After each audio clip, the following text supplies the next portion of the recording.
आप लोग भी बड़भागी हैं, आपने भी मैया के पुण्य से अपना कल्याण किया है।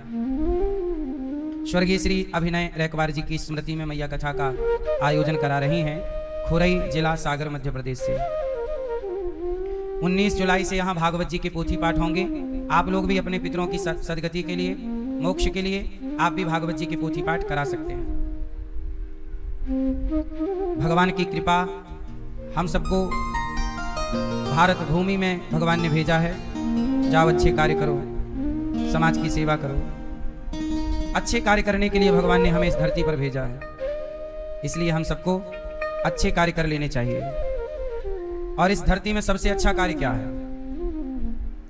सब आप लोग इस संसार में क्यों आए हैं, बता सकते हैं? मैया, आप इस संसार में क्यों आई हो? ईश्वर ने आपको क्यों भेजा है? उत्तर दो भैया।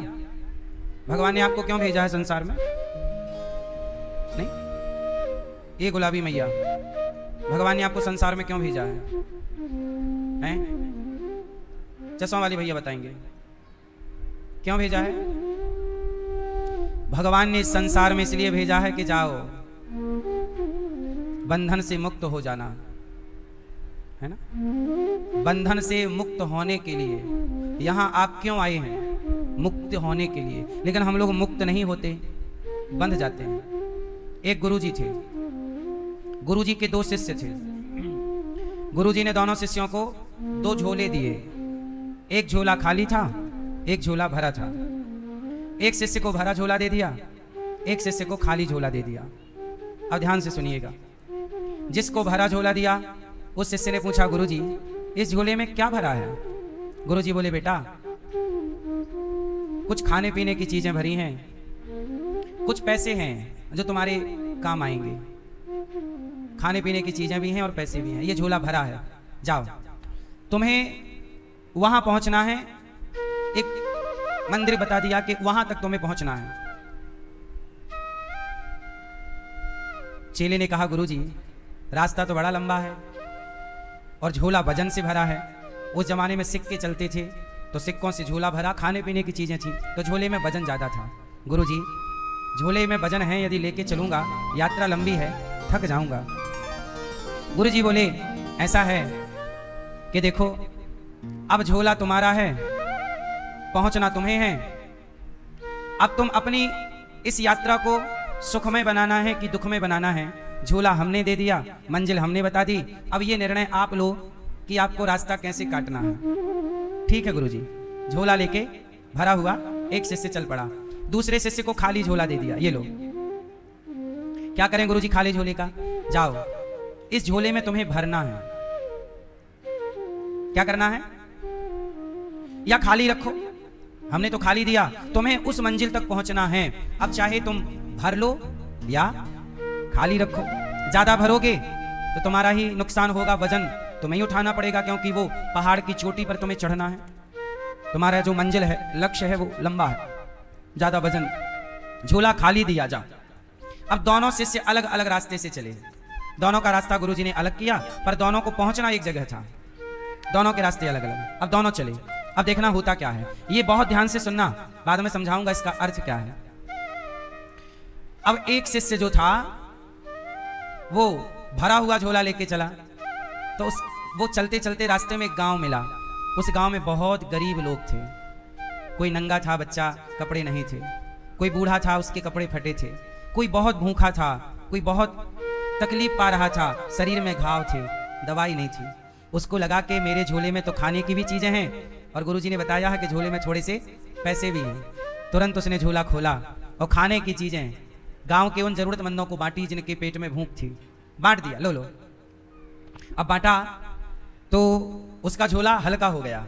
बहुत वजन था, हल्का हो, अच्छा ये अच्छा हो गया कि झोला हल्का हो गया, अब पहुंचने में आसानी रहेगी। पैसे भी हैं, पैसों का भी थोड़ा वजन है, चिल्लर थी ना, उस जमाने में सिक्के सोने के चलते थे और सोना भरा है, वजन तो है।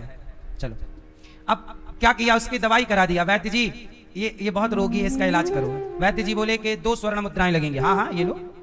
ऐसे 1 का 2 का इलाज कराया, भूखे को भोजन कराया। धीरे धीरे उसका झोला खाली हो गया और खाली हो गया, और जैसे ही झोला खाली होता जाए उसकी यात्रा सुखमय कि दुखमय? बोलो। अब आपके सिर पे 25 किलो वजन रख दिया जाए और कहा जाए कि पहाड़ की चोटी चढ़ना है, तो यात्रा सुखमय होगी कि दुखमय?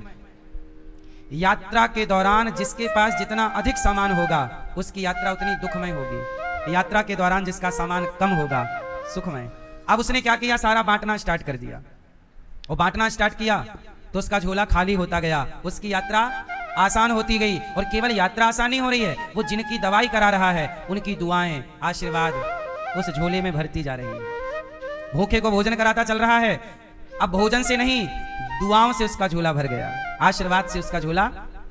अब ये तो एक की बात थी, ऐसे करते करते वो अपने लक्ष्य तक पहुंचा। अब दूसरा, जिसका झोला खाली था, अब खाली झोले वाले ने क्या किया कि जैसे ही आगे चला तो उसने देखा कि जंगल के पास बहुत सारी चांदी पड़ी हुई है। हा चांदी। उसने तुरंत, खाली झोला तो था ही, चांदी समेटी, सिक्के थे कुछ चांदी के, भर लिया। वाह वाह वाह वाह। और जैसे ही सिक्का भरा तो वजन हो गया झोले में। अब उसकी यात्रा कठिन हो गई, काखने लगा, झोला उठा रहा। और आगे चला तो सोना पड़ा था, सोने के सिक्के, और सोने के सिक्के उसने भर लिया। और इतना भरा कि अब झोले में समा नहीं रहा। तो जो उसके जेब कुर्ता था ना, कुर्ते के जेब में भी सोना भर लिया, जितना भर सकता। अब इतना भरा कि उसका झोला उठाए ना उठे। भाई सोने में तो वजन होता है, वजनदार धातु है ना गोल्ड। अब बहुत वजन सोने में, अब उसका झोले ही ना उठे, बड़ा उठा के पड़े। वो चढ़ना कहाँ है, चोटी पर, मंजिल वहां है। अब इतना वजन उठा के चल पाना, तो जैसे तैसे उसने झोला उठाया, कंधे में रखा। वो कंधे में रख करके जब चला तो उसकी सांस फूलने लगी और वो अधिक थक जाने से, अधिक वजन उठाने से उसका स्वास्थ्य बिगड़ने लग गया और वो बीमार पड़ गया। पर उसने फिर भी झोला नहीं छोड़ा। बीमार था, बोला ठीक हो जाऊं, फिर और ठीक होने के इंतजार में उसका स्वास्थ्य बिगड़ता गया। कोई था तो नहीं वहां पर कि वो दवाई देता, कि वो उपचार करता। पैसे थे उसके पास, पर अब कोई मदद करने के लिए नहीं था। क्यों? क्योंकि जब इसको सोना मिला, इसने किसी की मदद नहीं की।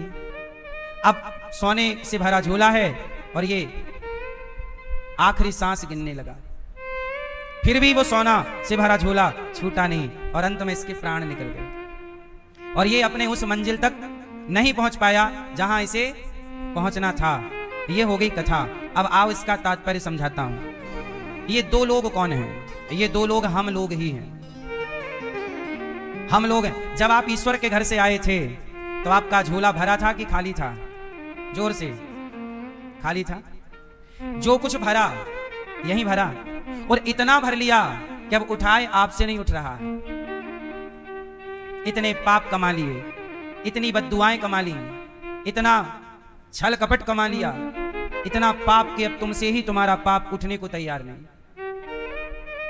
कमाते हो पैसा, अच्छी बात है, पर याद रखना। अच्छा, वो दूसरा था ना, उसकी यात्रा आसान कैसे हुई? उसके झोले में जो था वो बांटता गया। इसलिए ईश्वर ने जो दिया है वो बांटने के लिए दिया है। नदी को भगवान ने पानी क्यों दिया है? स्वयं पीने के लिए कि बांटने के लिए? कुएं को पानी क्यों दिया? खुद पीने के लिए, बांटने के लिए। वृक्षों को फल क्यों दिया विधाता ने? खुद खाने के लिए, बांटने के लिए। आपको ईश्वर ने धनवान बनाया है तो खुद रखने के लिए कि बांटने के लिए? इसलिए ये जिंदगी है, बोझ बढ़ाओ ना, जो है बांटते चलो, कमाते चलो, लेते चलो, एक हाथ से लेते चलो, एक हाथ से। यही जिंदगी की, आसानी से जिंदगी कट जाएगी। आपकी जिंदगी बोझ तब बन जाती है जब आप सिर्फ कमा कमा के रखते हैं, किसी भूखे को रोटी नहीं देते, किसी के बारे में सोचते नहीं हैं, सिर्फ अपना अपना सोचते हैं। तब वो भार आपके प्राण ले लेता है और आपकी मृत्यु हो जाने पर भी आपको लक्ष्य नहीं मिलता, अर्थात मोक्ष नहीं मिलता। क्यों? क्योंकि आपने आसक्ति वस्तु में रखी है। समझ में आ रही है बात? तो जिंदगी को आसान बनाना है तो क्या करना पड़ेगा? जो ईश्वर ने दिया। जैसे आपको संगीत आता है, माना कि आपको संगीत, तो आप संगीत बांटिए। क्या बांटिए? आप सिखाइए। आप डॉक्टर हैं तो आप बच्चों को डॉक्टर बनाइए, पढ़ाइए। आपके पास जो ज्ञान है वो बांटिए, जो गुण है वो बांटिए। गुणों का दान कीजिए, ज्ञान का दान कीजिए, विद्या का दान कीजिए।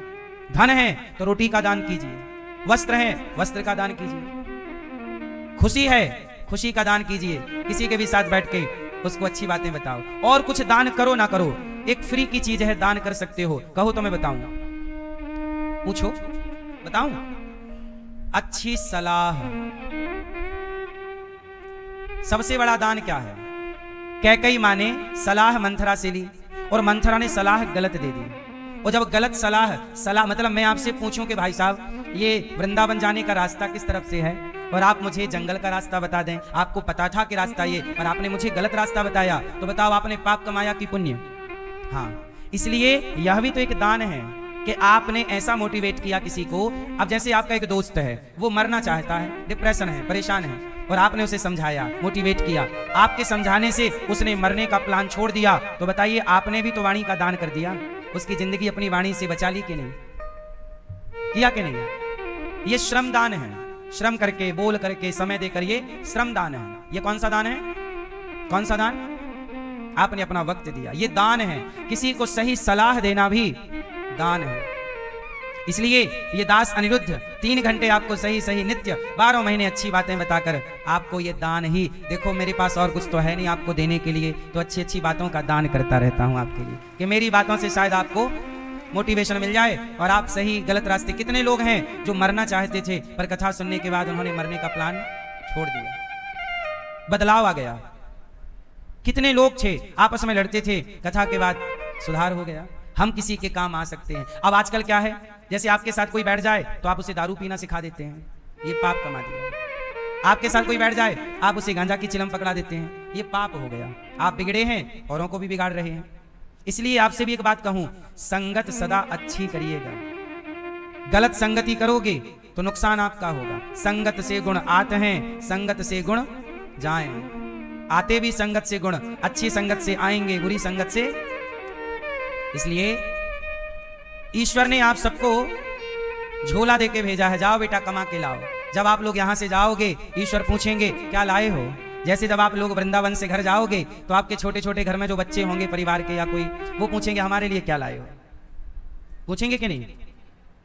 छोटे बच्चे सबसे पहले झोला ही खोलते हैं, हमारे लिए क्या लाए हो। क्यों? सही है। ऐसे ही जब आप जाओगे ईश्वर के घर, भगवान पूछेंगे लाओ क्या लाए हो, कमा कर। मैया, जैसे आजकल लोग गांव से कमाने के लिए शहर जाते हैं, ऐसे आप और हम लोग इस संसार में कमाने के लिए आए हैं। ईश्वर ने भेजा है, जाओ मृत्यु लोक में कमाना। क्या कमाने आए हो? यहां 2 कमाई है, या तो आप पाप कमा सकते हैं या तो पुण्य कमा सकते हैं। यहां कमाने के लिए तीसरी कोई चीज नहीं है। क्या क्या कमाया जा सकता है? जोर से, थोड़ा जोर से। या पाप कमाओगे, तीसरा क्या कमाओगे? हैं? कुछ नहीं।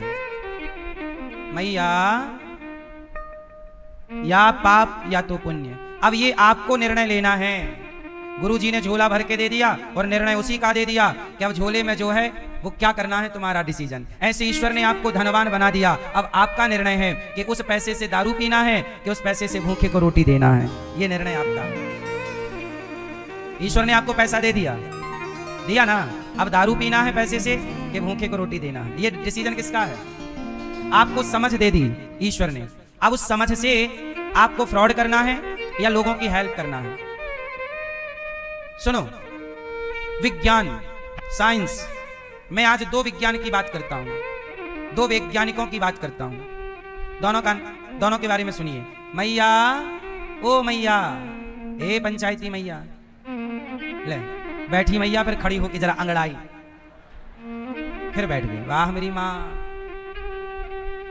सुनो, 2 वैज्ञानिकों के बारे में बताता हूं। एक वो वैज्ञानिक हैं जिन्होंने परमाणु बम बनाया। क्या बनाया? जोर से।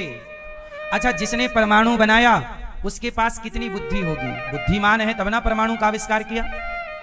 सुनो जरा ध्यान से। एक वैज्ञानिक वो है जिसने परमाणु बनाया और एक वैज्ञानिक वो है जिसने पोलियो की दवाई बनाई। दोनों वैज्ञानिक हैं। एक ने परमाणु बनाया और परमाणु पटका गया जापान में तो हजारों लोग मर गए, बच्चे बूढ़े बेगुनाह मारे गए। अब ये जो परमाणु पटकने से मरे, वो पाप किसको लगेगा? बोलो। वही वैज्ञानिक जिसको आप लोगों ने गोल्ड मेडल दिया, उसे यमराज जी वहां डंडे से पीटेंगे, कि तुम्हें हमने बुद्धि तो दी, पर तुमने समाज के विनाश का कार्य किया है। परमाणु बना के क्या किया है? समाज के विनाश का कार्य। और दूसरा है वैज्ञानिक जिसने पोलियो की दवाई बनाकर पूरे भारत से पोलियो को समाप्त कर दिया, पूरी दुनिया से। वरना हर गांव में 2-4 पोलियो के लोग दिखते थे, सारी जिंदगी कष्ट पाते थे, घिसटते थे, ना जाने क्या क्या तकलीफ थी। पोलियो की दवाई ने कितनों को पोलियो मुक्त कर दिया। अब बताइए, अब ये वैज्ञानिक जिसने पोलियो की दवाई बनाई, ये कहां जाएगा? बोलो, ये भगवान के धाम जाएगा, क्योंकि इसने लोगों के दर्द को समाप्त किया है, लोगों की पीड़ा का हरण किया है। मैं आपको दर्द दूं, एक तो ये बात हो गई परमाणु बना के, और एक ये बात हो गई कि मैं आपका दर्द समाप्त कर दूं। क्या सही है, दर्द देना कि दर्द समाप्त करना? दोनों के पास बुद्धि है। ईश्वर ने सबको बुद्धि दी। कोई अपनी बुद्धि से विनाश का रास्ता चुनता है, कोई अपनी बुद्धि से विकास का रास्ता चुनता है। इसलिए वास्तविक बुद्धिमान वो है जो अपनी बुद्धि को समाज की सेवा में खर्च करे, ना कि समाज के विनाश में। परमाणु बना, बताओ क्या इस धरती को परमाणु की आवश्यकता थी? उसके बिना कोई काम रुका था? बोलो, रुका था कोई काम? क्या जरूरत थी? हमारे ऋषि मुनि भी सब बना सकते थे, नहीं बनाया। वो जानते थे किसको बनाने से केवल विनाश होगा। आज ना सही, आज 2026 है, 2050, 70, 80, 90, 99, कभी तो यदि किसी देश ने भी किसी पर भी परमाणु अटैक किया, अब अमेरिका ईरान पर फेंक रहा है मिसाइलें, आखिर बेगुनाह मर रहे हैं कि नहीं? कोई भी देश मरे, किसी भी देश का कोई मरे, मर तो आम जनता रही है जिसका कोई कसूर नहीं है। बोलो हाँ। पाकिस्तान भारत का युद्ध हुआ, युद्ध में तो दोनों की हानि होती है, आज नहीं कल होगा तो विनाश तो होगा। इसलिए हमारे ऋषियों ने विनाश का रास्ता चुना ही नहीं। किसका रास्ता चुना? शांति का। किसका रास्ता चुना? शांति। आप लोग शांति चाहते हो? शांति किसमें है? पेड़ की छांव। आज ना बड़े बड़े शहरों में शांति नहीं है, जहां चारों तरफ हरियाली है, पेड़ पौधे हैं, नदी बह रही हो और हरा भरा पेड़ हो, उस पेड़ की छांव में बैठकर बहती हुई नदी को देखने का जो सुख है ना, उस शहरों के लोग अब गांव की ओर भाग रहे हैं। शहरों में शुद्ध हवा नहीं है। शहरों में एक समय आएगा जब आप सांस लेने के लिए आपकी पीठ में एक नेचुरल ऑक्सीजन का सिलेंडर लटकाना पड़ेगा, और आप सिलेंडर का ऑक्सीजन लेंगे, क्योंकि वातावरण की हवा ऑक्सीजन लेने योग्य नहीं होगी। दिल्ली की हवा पूरी दुनिया की सबसे दूषित हवा है। दिल्ली की हवा पूरी दुनिया में सबसे, बोलो हाँ या ना? ये विकास है। ऐसा विकास किया हमने कि हमने ऑक्सीजन, मतलब जो नीड है, वास्तविक में हम सबकी जरूरत है ऑक्सीजन, वो भी दूषित कर दी हमने विकास के चक्कर में। हाँ या ना? हमारी नेचुरल उम्र थी 80, 90 साल, 100 साल सुना होगा आपने। आज की नेचुरल आयु हो गई है 60 साल। 60-70 के बीच में आदमी मर जाता है। ये विकास है आपका। नई स्टडी आई है डॉक्टरों की, हर 10 आदमी में से एक को कैंसर है। ये नया भारत है। हर 10 में से एक को क्या है? कैंसर। हमने विकास के नाम पर ऑक्सीजन में मिलावट कर दी, पानी में मिलावट कर दी, नदियों में मिलावट कर दी, भोजन में मिलावट कर दी। आटा नेचुरल था, आज सच बताओ आटे में मिलावट है कि नहीं? क्यों भैया? जो आटा आप लोग खाते हो, नेचुरल आटा, जो चक्की से पीसने वाला आटा था, वो कितने दिन में खराब हो जाता है? नेचुरल आटा, आटे की उम्र 15 दिन है। नेचुरल आटा गेहूं पिसवाइए चक्की से, उस आटे की आयु कितनी है? जोर से, ये सही है कि गलत है जो हम बता रहे हैं? नेचुरल आयु क्या है आटे की? 15 दिन के बाद उसमें कीड़े पड़ जाते हैं आटे में, सुड़ी। सही है कि गलत है? लेकिन बाजार में बोरियों में आटा मिल रहा है, 6-6 महीने से बंद है, पैकेट में साल भर से बंद है, उसमें कीड़े क्यों नहीं पड़े? कोई बताएगा? जोर से, जोर से, थोड़ा जोर से। आप नहीं बोल रहे हैं, मतलब आप मिलावट के पक्षधर हैं। हम भी नहीं बोलेंगे आप लोगों की तरह। बाजार में जो आटा मिल रहा है वो 6 महीने तक खराब क्यों नहीं हो रहा है? उत्तर है, जबकि नेचुरल आटा घर का आप ट्राई कर लेना, जो मैं कह रहा, प्रैक्टिकल करके देख लेना। 20 दिन के अंदर तुम्हारी नेचुरल आटा खराब होना स्टार्ट हो जाएगा। तो बाजार का क्यों नहीं हो रहा है? उसमें अच्छा उन कंपनी वालों की देवताओं से ट्यूनिंग हो गई होगी, थोड़ा अमृत डाल देते होंगे आटे में। क्यों? एक बूंद अमृत छलका दिया, सही है। अब ये आप लोग खा रहे हैं मिलावटी, और बात बड़ी विज्ञान की आप लोग कर लेते हैं। खाना पीना तो तुम भूल गए, और बात बड़ी विज्ञान की कर रहे हो। विज्ञान क्या है? 100 साल जीना विज्ञान है कि 60 साल जीना विज्ञान है? बोलो, उत्तर दो। जो विज्ञान आपको 100 साल जीवन दे वो विज्ञान श्रेष्ठ, कि जो विज्ञान आपको 60 साल में मार डाले वो विज्ञान श्रेष्ठ? जोर से, कौन सा विज्ञान पसंद? तुम्हारा बेटा 100 साल तक जिए ये विज्ञान चाहते हो, या 60 साल जिए ये विज्ञान चाहते हो? तो पुराना विज्ञान 100 साल का जीवन देता था। नेचुरल हवा, पेड़ की छांव, 100 साल का जीवन था।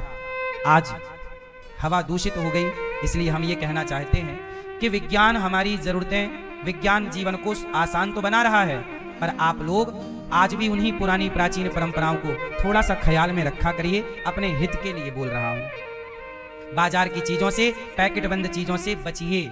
नेचुरल चीजें जितनी खा सकते हो, बच्चों को खिला सकते हो खिलाओ, वरना आप बाजार से पैकेट बंद वस्तु नहीं, कैंसर खरीद रहे हैं। सही है। अब उदाहरण से समझ लो, 2 उदाहरण और देख के इस पूरे मैटर को क्लोज कर दूंगा। बाजार में सॉस मिलता है, आजकल बच्चे बहुत सॉस खाते हैं, टमाटर सॉस। टमाटर सॉस क्या है? टमाटर सॉस एक तरह की टमाटर की चटनी है। अब मैं ये बताओ, जो सिलबट्टे की चटनी होती है वो अभी बनाओगी तो कितनी देर में खराब हो जाएगी? चटनी कितनी देर चलती है? आप एक काम करना, टमाटर को घर पे पीसना सिलबट्टे से या मिक्सी से, जैसे मन करे, और उसे रखना। आज का पिसा टमाटर कल तक खराब हो जाएगा कि नहीं? बिल्कुल सच बताना, जोर से। लेकिन बाजार से जो आप टमाटर का सॉस खरीदते हो वो तो महीनों पुराना होता है, सालों पुराना एक्सपायरी डेट रहती है, वो क्यों नहीं खराब होता? जरूर उसमें देवताओं से बुलवा के अमृत डाला होगा टमाटर सॉस की कंपनियों ने, उनकी होगी ना ट्यूनिंग उनसे, देवताओं से, पक्का। क्यों भैया? अब विज्ञान तरक्की तो कर गया तो देवताओं से अमृत बुला सकता है, तो टमाटर सॉस में डाल दिया एक बूंद, तो टमाटर सॉस साल भर खराब ही नहीं होता, जबकि आपके नेचुरल घर का टमाटर एक दिन में खराब हो जा रहा है। क्यों भैया? वो बच्चे खा रहे हैं। अब बताओ, बच्चे अमर होंगे ना वो अमृत खाने से? बोलो, अमर होंगे? क्यों भैया? अमर हो जाएंगे। हाँ। अब एक और सुन लो, आप लोग बाजार का जूस पीते हो, जूस। अब जैसे आप उदाहरण से भैया देखो, अनार का जूस बाजार में मिलता है। बोलो हाँ, बोलो हाँ। किसका जूस मिलता है? अनार का जूस। आप लोग ऐसा करना कि कल अपने घर में अनार का जूस बनाना और बना के रख देना। आपका घर का नेचुरल जूस जो अनार के दानों से आप बनाओगे, वो जूस कल तक खराब हो जाएगा। सही है गलत है? कितने लोग मेरी बात से सहमत हैं? तो जो बाजार में अनार का जूस मिल रहा है वो 6 महीना पुराना पैकिंग है, साल भर पुरानी, वो खराब क्यों नहीं होता भैया अनार का जूस? जबकि तुम्हारे घर में तो खराब हो रहा है।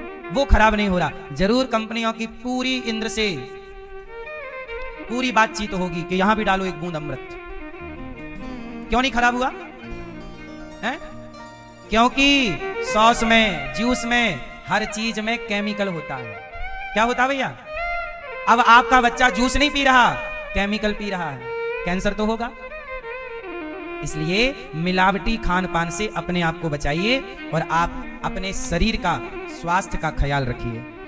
ये बातें हम सिर्फ इसलिए कह रहे हैं कि आज के बच्चे धर्म को नहीं समझते, विज्ञान को ज्यादा समझते हैं। विज्ञान ने जीवन को आसान बनाया है, पर इसी विज्ञान की तकनीक से मिलावटें भी बढ़ी हैं, और इस मिलावट भरा जीवन से आपके बच्चे, आप परेशान हैं। ठीक है? भगवान श्री कृष्ण जब प्रकट हुए तो भगवान कहां प्रकट हुए? जेल के अंदर। और जेल में प्रकट होकर के कहां चले? जेल से बाहर। तो भगवान कहते हैं कि बंधन में मैं हूं। भगवान कृष्ण प्रकट कहां हुए? बंधन में। और प्रकट होते ही कहां चले? मुक्ति की ओर। तो बंधन से मुक्ति की ओर जाने का नाम जीवन है। बंधन से मैया, ए पीले भैया बैठ जाओ। बंधन से कहां जाने का नाम जीवन है? जोर से, मुक्ति की ओर। इसलिए हम बंधे हुए प्राणी हैं, मुक्ति की ओर। अभी भगवान कृष्ण 6 दिन के भय मैया यशोदा दूध पिला रही कि तभी पूतना मौसी आ गई। कौन आ गई? हाँ, पूतना लोके बालघिनी राक्षसी रुधिरासना जिघांसया पहरये स्तनम दत्वापसद्गतिम। पूतना छोटे छोटे बच्चों को मार मार के खाती, आज भगवान श्री कृष्ण के पास आई। पूतना भगवान के सामने कैसी आई? राक्षसी थी पर बड़ी सुंदर बनकर के आई। कुछ लोगों के मन में पूतना के जैसा कपट होता है। कुछ लोग बाहर से कुछ होते हैं और भीतर से कुछ होते हैं। और जब पूतना भगवान के आगे सुंदर बनकर आई तो भगवान ने पूतना को देखते ही भगवान ने नेत्रों को बंद कर लिया। किसी ने भगवान से कहा, प्रभु आपने पूतना को देखा नहीं, नेत्र बंद कर लिए क्यों? तब भगवान ने कहा कि पूतना के अंदर तो कपट है और बाहर से बड़ी सुंदर बनकर आई है, और जिसके अंदर कपट है बाहर चमड़ी सुंदर है, ऐसों को मैं देखना भी पसंद नहीं करता। जिनका तन सुंदर है पर मन सुंदर नहीं है। भगवान क्या देखते हैं? तन की मन। मैया बोलो राधे राधे। क्या देखते हैं भगवान? तन तन मन। इसलिए भगवान को पाने वाला भक्त क्या करे? मन को पवित्र करे। गंगा नहाने से तन की शुद्धि है कि मन की? बोलो, गंगा कहां का मैल धोएगी? तन का कि मन का? जोर से। गंगा जी तन का मैल धुलती हैं। अब ये बताओ, मैल तन में ज्यादा है कि मैल मन में ज्यादा है? तो मन का मैल कौन धोएगा? कहते हैं कि भगीरथी गंगा तन को शुद्ध करती है, पर भागवत की गंगा मन को शुद्ध करती है। मन को शुद्ध करना है तो सत्संग कीजिए। कथा का प्रभाव बाहर नहीं होता, कथा का प्रभाव भीतर होता है, और गंगा के जल का प्रभाव बाहर होता है। इसलिए मन को शुद्ध करना है तो सत्संग करते रहिए। तुलसीदास जी कहते हैं, एक घड़ी आधे की पुनियाद, तुलसी चर्चा राम की हरहि कोटि अपराध। थोड़ा ही सही सत्संग निरंतर कीजिए। सत्संग क्या कीजिए? जोर से क्या कीजिए? निरंतर, कंटिन्यू। थोड़ा सा सत्संग रोज करो, थोड़ी सी कथा, थोड़ा सा भगवान का चरित्र चिंतन, भगवान से जुड़े रहो। रेल के डिब्बा होते हैं, बोलो हाँ। सारे डिब्बा एक इंजन से जुड़े रहते हैं, जुड़े रहते हैं। एक इंजन यदि हट जाए तो सारे डिब्बे रह जाएंगे, हाँ या ना? ऐसे ही आपका जीवन, आपका व्यापार, आपका परिवार ये डिब्बा है। आपका परिवार क्या है? डिब्बा। आपका जीवन क्या है? डिब्बा। और आपका व्यापार, परिवार सब क्या है? सब डिब्बा है। लेकिन भगवान की भक्ति इंजन है कि भगवान की भक्ति से जुड़े रहोगे तो मंजिल तक डिब्बा पहुंच ही जाएगा, वरना डिब्बा कहां जाएगा? यदि मंजिल को पाना है तो भक्ति के इंजन से जीवन के डिब्बे को जोड़ करके रखना चाहिए। सही है गलत है?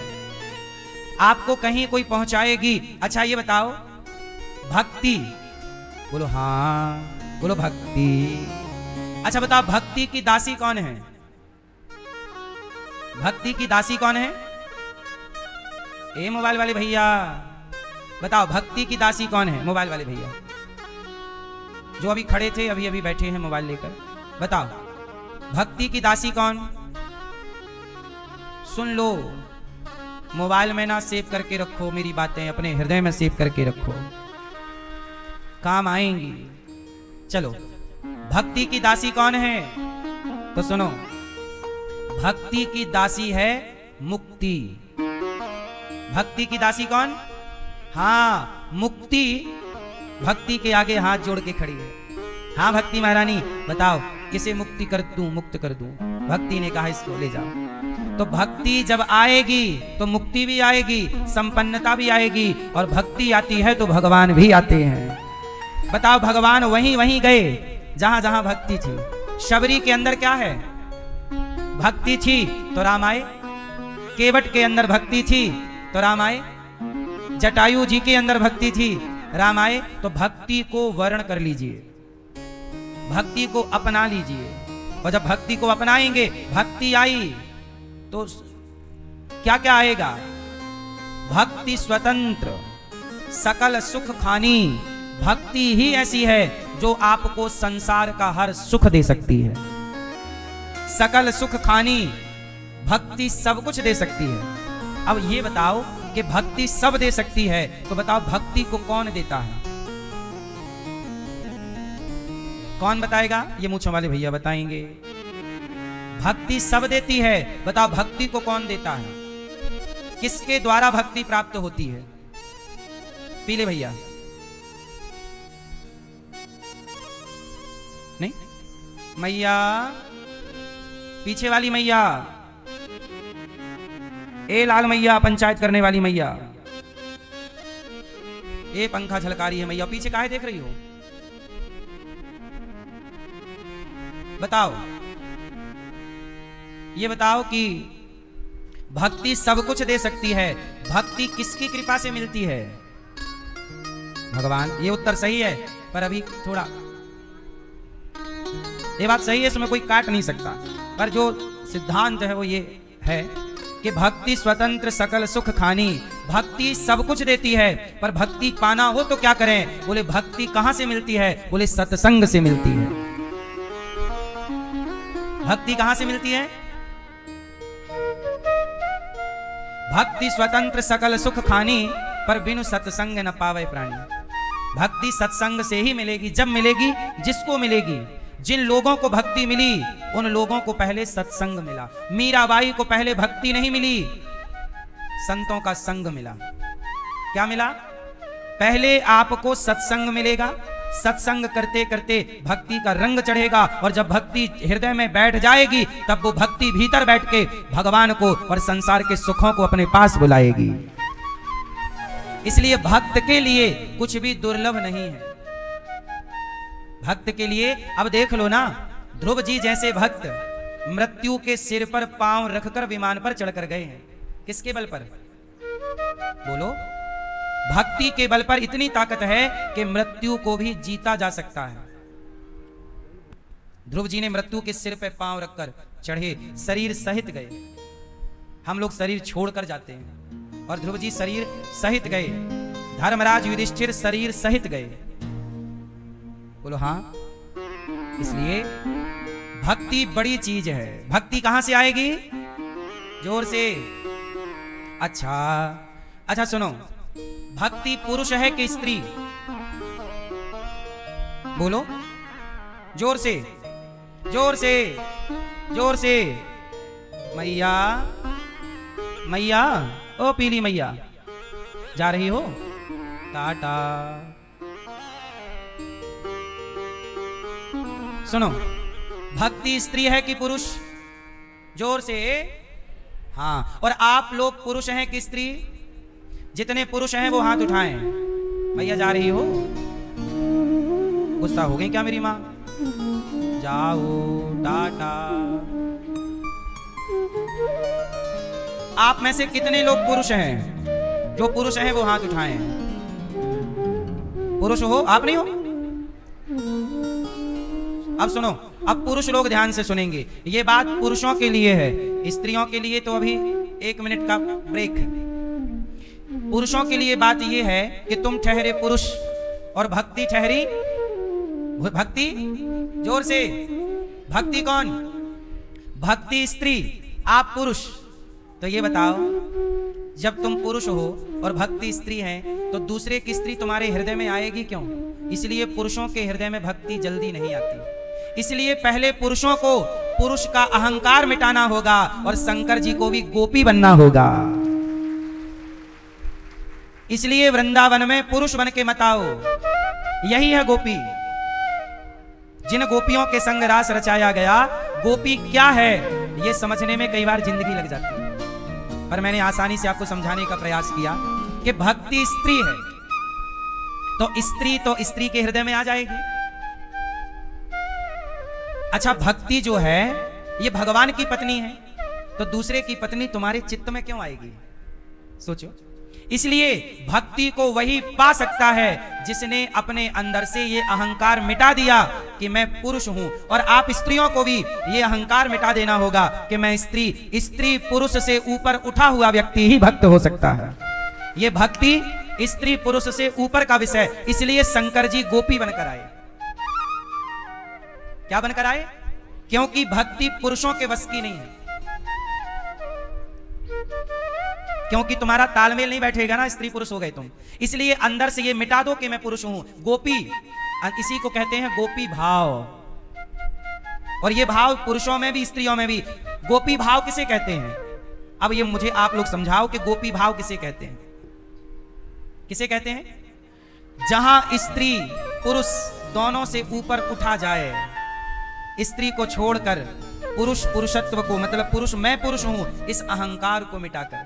जैसे ये दास अनिरुद्ध, मैं ये नहीं कहता कि मैं पुरुष हूं, मैं प्रभु का हूं और जो भगवान के हैं। तो जब आप ये बताओ, जब पत्नी आपकी है तो पत्नी का सब कुछ आपका है, पति आपका है तो पति का सब कुछ आपका है।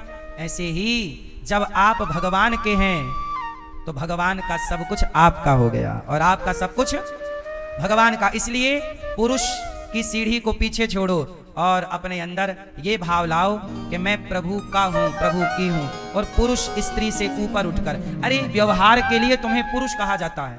अच्छा ये बताओ, आप पुरुष हो ना? पुरुष की पहचान किससे है? बोलो। 3 लिंग होते हैं, स्त्रीलिंग, पुल्लिंग और नपुंसक, है ना?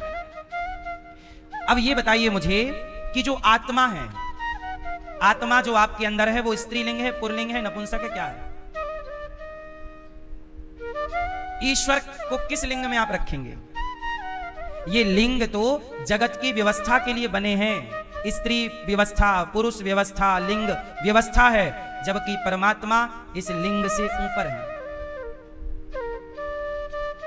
अब गायत्री, गायत्री आपको सुनने में लग रहा है स्त्री है, पर गायत्री को जब पढ़ोगे, विनियोग करोगे तो गायत्री देवता बोला जाता है, जबकि व्यवहार में स्त्री दिख रही है, पर वो देवता है। वो देवता पुल्लिंग है और गायत्री स्त्रीलिंग है। समझ आ रही है कि नहीं? तो आपको केवल आसान शब्दों में इतना समझा दूं कि आप व्यवहार में तो स्त्री हो, पुरुष हो, पर वास्तविक में ईश्वर की नजर से ना आप पुरुष हैं और ना आप स्त्री हैं। केवल आप सूक्ष्म शरीर हैं, आप ईश्वर के अंश हैं।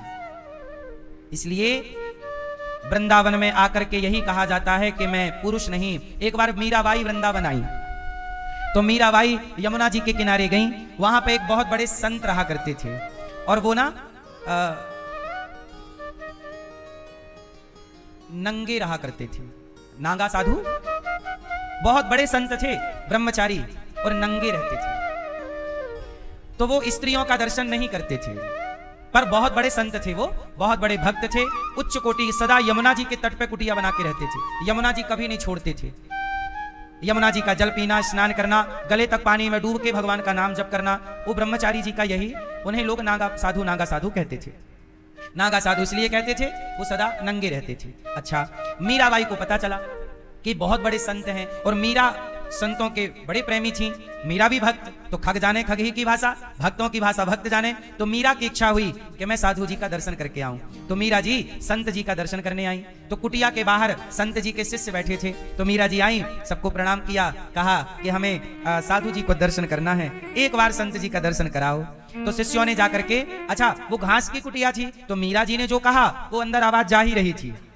अंदर साधु जी जब तब कर रहे थे पर सुनाई पड़ रहा था। मीरा ने कहा कि मैं मीरा हूं और आई हूं दर्शन करने वृंदावन आई, तो सोचा चलो बड़े तपस्वी संत हैं, देख लूं, जरा कहो गुरुजी से कि दासी को दर्शन दें।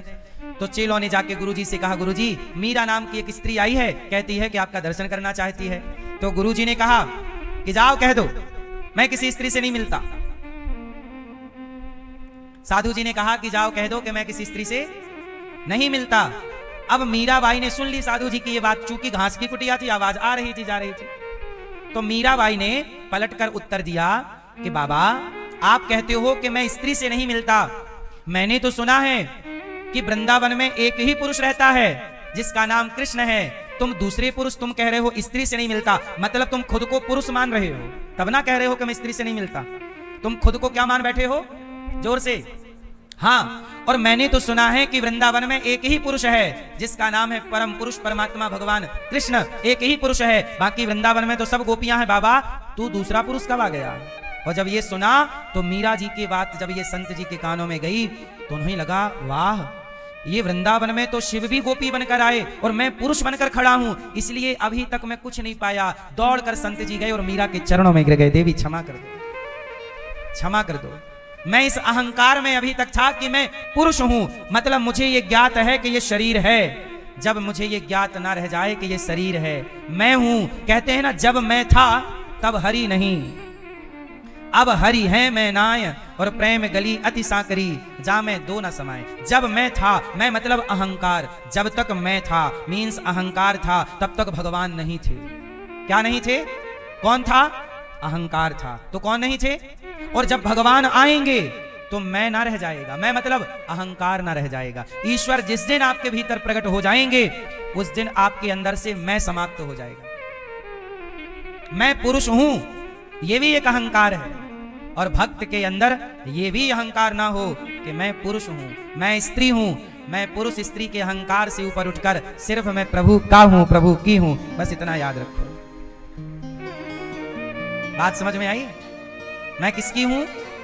जोर से, मैया, जोर से। किसका हूं? भगवान का। इसलिए भक्ति आपके हृदय में कब आएगी? जब आप स्त्री पुरुष के अहंकार से ऊपर उठकर। इसलिए शिव जी पुरुष हैं, इस अहंकार को मिटाकर और गोपी बनकर वृंदावन आ गए। हनुमान जी इस अहंकार को मिटाकर गोपी बनकर, इसलिए वृंदावन में गोपी का प्रवेश है, पुरुष का प्रवेश नहीं है। इसलिए इस अहंकार को पहले नष्ट करना होगा, तब भक्ति के रास्ते खुल जाएंगे। ये बहुत गहरी, इसलिए गोपी को समझना जल्दी से सबके बस की बात नहीं है। तो समझ में आ गया? पुरुष और स्त्री। अच्छा, भक्ति स्त्री है और ज्ञान पुरुष है, इसलिए ज्ञानी को घमंड जल्दी आ जाता है। क्योंकि अच्छा देखो, एक माया होती है, माया, बोलो माया, बोलो माया। माया किसे कहते हैं? भगवान की माया, सुना होगा भगवान की। अच्छा, माया भी स्त्री है और भक्ति भी, इसलिए जिसके अंदर भक्ति होती है तो भक्ति स्त्री है, तो स्त्री कभी स्त्री पर मोहित नहीं होती। स्त्री कभी स्त्री पर मोहित, हमेशा स्त्री पुरुष पर और पुरुष स्त्री पर मोहित होता है। स्त्रियां कभी स्त्रियों पर मोहित नहीं होती। तो भक्ति स्त्री है और माया भी स्त्री है, इसलिए जो भक्त होता है तो भक्त पर कभी माया का प्रभाव नहीं पड़ता। भक्त पर किसका प्रभाव नहीं है? और आपको जरा घमंड आया तो माया का प्रभाव आप पर पड़ जाएगा, क्योंकि माया स्त्री है और स्त्री का प्रभाव पुरुष पर पड़ता है और घमंड पुरुष है। अहंकार क्या है? बोलो, अहंकार क्या है?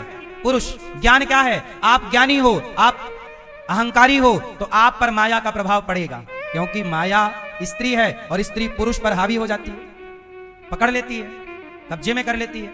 इसलिए जो ज्ञानी होते हैं कई बार माया उन्हें जकड़ लेती है। जो अहंकारी होते हैं, रावण जैसा ज्ञानी और रावण जैसा अहंकारी, तो रावण को माया ने पकड़ लिया, इसलिए नाश हो गया। अच्छा, विभीषण को माया ने नहीं पकड़ा, क्योंकि विभीषण के अंदर क्या थी? जोर से।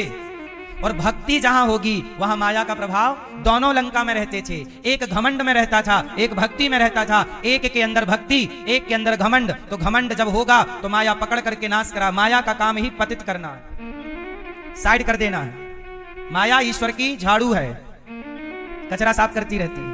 इसलिए आप पर माया का प्रभाव ना पड़े, इसलिए अपने चित्त में भक्ति को रखिए, हृदय में भक्ति को स्थान दीजिए। जैसे विभीषण ने लंका में रहकर अपने हृदय में भक्ति को रखा। अच्छा, भक्ति क्या है? भक्ति का स्वरूप है क्या है? अच्छा, कोई कहे कि भक्ति का स्वरूप बताओ क्या है, क्या उत्तर दोगे? भक्ति का स्वरूप क्या है? भक्ति का स्वरूप है सेवा। क्या स्वरूप है? सेवा। जैसे हमारे श्री दयाराम सोनवानी जी और सुमित्रा सोनवानी जी, दिनेश कुमार ठगेल जी, आप छत्तीसगढ़ से हैं। आपने अपने आप को सेवा से जोड़ लिया। किससे जोड़ा? सेवा से। आपने 31,000 रुपए देकर गौरी गोपाल में संपूर्ण जो भोजन चलता है अपनी ओर से कराया। सेवा। बैठे, बस बस। तो भक्ति का स्वरूप क्या है? अब कोई पूछा कि भक्ति दिखती कैसी है, रूप रंग क्या है? तो भक्ति का स्वरूप है सेवा। भक्ति कैसे दिखती है? पांव, जैसे एक बेटा अपने माँ के पांव दबा रहा है, तो पांव दबाते हुए ये भक्ति है। चरण सेवा, रोटी आप खिला रहे हैं भूखे को, ये भक्ति का स्वरूप है। इसलिए भक्ति का अर्थ है सेवा और सेवा का अर्थ है भक्ति। इसलिए आप लोगों से कहता हूं कि अपने धन को सेवा से जोड़ा करो, और भक्ति मतलब सेवक, सेवक को ही भक्त कहा जाता है। अच्छा बताओ, हनुमान जी भक्त हैं कि नहीं? जोर से, जोर से। लेकिन हनुमान जी सिर्फ भक्त हैं कि सेवक हैं? जोर से। जो सेवक है वही भक्त है, और जो सेवक नहीं है वो भक्त। समझ में आ रही है कि नहीं? लक्ष्मण जी भक्त हैं कि सेवक हैं? जोर से। लक्ष्मण जी क्या हैं? हाँ, लक्ष्मण जी सेवक हैं, तो जो सेवक है वो भक्त है। हनुमान जी सेवक हैं तो भक्त हैं। इसलिए सेवक ही भक्त होता है। अब आप कहो कि हम किसी की सेवा नहीं करेंगे, और फिर आप कहो कि हमें भक्त कहा जाए। भक्ति कभी उसके हृदय में नहीं रहती जो सेवा नहीं करता। सेवा करने वाले को ही भक्ति चुनती है। अच्छा ये बताओ, बारिश का पानी सब जगह बरसता है, ठहरता कहां है? जोर से। कहां? जोर से। जहां गहरा होगा, जहां गहराई होगी वहां पानी चला जाएगा, रुक जाएगा। सही है? पानी पहाड़ पे भी बरसता है, पर पहाड़ का पानी वहां पहुंच जाता है जहां गहराई होती है। कभी भी पानी ऊंचाई पे नहीं रुकता, सदा पानी नीचाई पे, गहराई पे रुकता है। ऐसे ही जैसे गहरे में पानी रुकता है, ऐसे सेवक के भीतर भक्ति ठहरती है। सेवा की गहराई। अच्छा आप ये बताओ, गहरा क्या है? आपका सिर ऊंचा है और आपके चरण नीचे हैं। क्यों? आपका सिर है पहाड़ और आपके चरण हैं गहरे, इसलिए चरण छुए जाते हैं ताकि हम गहरे हों। हमारे अंदर क्या है? गहराई। कहते ना, झुकता वही है जिसमें जान होती है। थोड़ा झुको, थोड़ा गहरे बनो। गहरे बनोगे, चरणों से जुड़ोगे तो संस्कारों से, सद्गुणों से, आयुर्विद्या यशो बलम भरोगे। इसलिए जब कोई आपके कदमों में झुकता है तो आप आशीर्वाद देते हैं, सदा सुखी रहो, सौभाग्यवती भव, सुहागन रहो, जाओ खूब फलो फूलो। तो आशीर्वाद कब मिलता है? झुकने से। इसलिए पानी ऊपर नहीं ठहरता, नीचे ठहरता है, जिसके अंदर सेवा की गहराई। इसलिए सेवा करने वाला व्यक्ति ऊंचा है कि गहरा है? जोर से, जोर से। और जो गहरा होगा उसी गहराई में भक्ति का जल भरेगा, उसी के अंदर भक्ति ठहरेगी। और वरना पहाड़ की तरह अकड़ के खड़े रहो, सूखे रहोगे। भक्ति झुकने में। इसलिए हनुमान जी इतने बड़े हैं, पर कभी राम के मंदिर में बताओ, राम के मंदिर में हनुमान जी कैसे बैठे हैं? अकड़ करके कि झुक करके? बताओ, हनुमान जी इतने बड़े हैं पर राम के कदमों में ऐसे झुके हैं। कैसे झुके हैं जरा बताओ? उनकी मुद्रा क्या है? हनुमान जी कैसे हैं? ऐसे हैं, सर भी झुका है। क्या हनुमान, आप एक बात बताओ, हनुमान जी जितने बड़े जिस दिन आप हो जाओगे, क्या इतना झुकना सीखोगे? आजकल का आदमी तनिक सा पैसा पा जाने पर अपने बाप के आगे नहीं झुकता, अपनी मां को प्रणाम नहीं करना। आजकल के छोरा घुटने छूते हैं, चरण नहीं छूते मां बाप के। क्या छूते हो आप लोग? आजकल अपने मां बाप के आप लोग घुटने छूते हो, और वो भी लेफ्ट हाथ से, ऐसे ऐसे, जैसे बाप पर बड़ा एहसान कर रहा है, जैसे मां पर बड़ा उपकार कर रहा है। सही है? पर हनुमान जी, जरा सोचिए कि आप 4 पैसे में इतना उछल गए, हनुमान जी के पास इतना बल है, इतनी सिद्धियां, अष्ट सिद्धि नवनिधि के दाता, अमरता का वरदान, इतना कुछ हनुमान जी के पास है, पर वो राम के आगे ऐसे झुके हैं। जैसे हनुमान जी झुके हैं, आप भी ऐसे झुक जाइए तो हनुमान जी की कृपा आप पर भी होगी, प्रभु की कृपा आप पर होगी। और जहां झुकाओ वहीं भक्ति प्रवेश कर जाती है, और जहां अकड़ है वहां भक्ति नहीं आती। समझ में आ रहा है कुछ? तो भगवान को देखकर, भगवान जब गए, 6 दिन के थे, पूतना गई, भगवान ने नेत्र बंद कर लिए, पूतना का तन सुंदर मन। भगवान कहते हैं सुंदर करना है तो अपने तन को नहीं, अपने मन को सुंदर कीजिए। और मन तब सुंदर होगा जब मन मंदिर में भक्ति बैठेगी, और भक्ति तब बैठेगी जब सत्संग करोगे, जब सेवा करोगे, जब नम्र बनोगे। इसलिए जीवन में सेवा करना सीखिए। पूतना भगवान को ले गई, उड़ गई आकाश में लेकर। भगवान ने पूतना का स्तनपान किया, थोड़ा दूध पिया, जहर पिया, अब पूतना के प्राण पीने लग गए। और जैसे ही पूतना के प्राण पिए, पूतना चिल्लाई, बालक छोड़ दो, छोड़ दो। भगवान बोले, मौसी जी हम जल्दी से पकड़ते नहीं, और पकड़ लें तो फिर कभी। इसलिए हमारे प्रभु का पांव टेढ़ा है। भगवान का पांव कैसा है? एक पांव पर दूसरा पांव ऐसे रखा है प्रभु, रखा है ऐसे। टेढ़े कन्हैया क्यों टेढ़े हैं? भगवान कहते हैं मैं इसलिए टेढ़ा हूं कि टेढ़ी चीज अंदर जल्दी जाती नहीं है, और चली जाए तो फिर कभी, इसलिए कन्हैया टेढ़ी टांग वाले हैं। एक बार कृष्ण को आप चित्त में बसा लोगे तो चाह करके भी आप भुला ना पाओगे, प्रभु को निकाल ना पाओगे। एक तो कन्हैया जल्दी जाते नहीं है, और चले जाएं तो फिर कभी, हाँ भगवान टेढ़ी टांग वाले जब कृपा करते हैं तो फिर चाह कर भी निकलते नहीं हैं। अब ना छोड़ेंगे हम तुम्हें। अब क्या हुआ कि भगवान थोड़ा बड़े हुए, पूतना का उद्धार, पी लिया जहर, पूतना के प्राण निकल गए, धड़ाम से गिर पड़ी, उसके शरीर को चिता पे जलाकर जब समाप्त किया शरीर से सुगंध निकल पड़ी।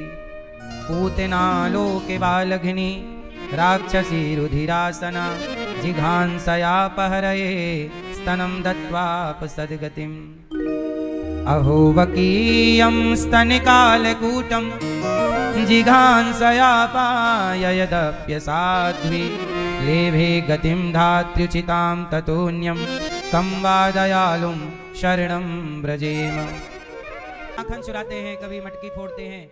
गोपियों ने शिकायत, मैया ओ मैया सुन, हाँ हाँ सखी बोल, आज तेरे लाला ने हमारे घर में घुस के यादारी के ने मटकी तोड़ दी। मैया बोली डांट दियो करो। ए मैया, जब हम याकू डांटे तो वत्सान मुंचन क्वचित समय गांव से संजात हासा, हमें देख के ही करके हंस देता है। क्या कर देता है? हंसता है। ऐसा कन्हैया टेढ़ी टांग वाला। अब भगवान गोपियों ने जब शिकायत की, मैया ने बुलाया, कन्हैया यहाँ आओ। ये गोपी क्या कह रही है? तुम गोपियों के घर में घुस घुस के माखन चुरा रहे हो। कन्हैया बोले मैया मैंने कछु ना चुरायो, हमारे घर में कोई चोरी करवे, घर में कमी है का कि मैं मक्खन चोरी करके खाऊंगा? ये सखी एक नंबर की झूठी है, चोटी है एक नंबर की। अच्छा तो तू सच्ची बता का है गो मैया? ये सखी है ना जो विशाखा, ये मेरे गाल पकड़ के खींचती है, कहती है कन्हैया मेरे से ब्याह करेगो? अब तू ही बता मैया, मैं छोटो सो कन्हैया इतनी बड़ी या से ब्याह करूंगा, तू ही बता मैया। ऐसे कन्हैया मैया से बार बार कहते हैं, और जब गोपियां ज्यादा शिकायत करती तो कन्हैया रोने लग जाते हैं, और जब रोने लग गए तो मैया को बड़ी दया आई। ए सखी कितनो मक्खन खाएगो, ले जाओ करो हमारे घर से खाए भी किताई। अरे मैया तेरो लाला खाए या में कछु दिक्कत ना है, तो दिक्कत काय में है? तेरो लाला सिर्फ खाए ना, मटकी और तोड़ दे, नुकसान और कर दे। अच्छा तो एक काम करो, अब रंगे हाथों जब तक तुम ना पकड़ोगी मैं तुम सबन की बातों को कैसे मान लूं कि मेरा छोरा चोरी करे? मैं कैसे मान लूं? तुम रंगे हाथों यहाँ को पकड़ो तब मैं बताऊंगी। अब सारी गोपियां गईं और कन्हैया को रंगे हाथ पकड़ने का प्लान करने लग गईं। कन्हैया ग्वालों के संग जाएं, छींके से मक्खन निकालें, खा के चले आएं। गोपियां पकड़ ना पाई, बड़ी कोशिश की, घंटी बांध दई, मटकी के ऊपर लटकाए दई। एक दिन घंटी बंधी, भगवान गए चोरी करवे। मन सुखा बोला कन्हैया ये मटकी के ऊपर घंटी का कर रही है? कन्हैया बोले छौरी घंटी मटकी के ऊपर का कर रही है? घंटी बोली प्रभु मैं आपको पकड़वाने के प्लान में गोपियों के साथ हूं। भगवान बोले तू गोपियों का साथ देगी कि मेरा? घंटी बोली प्रभु वैसे तो मैं आपकी दासी हूं, आपका ही साथ दूंगी, तो एक काम करना बंधी हो पर बजना मत। ठीक है।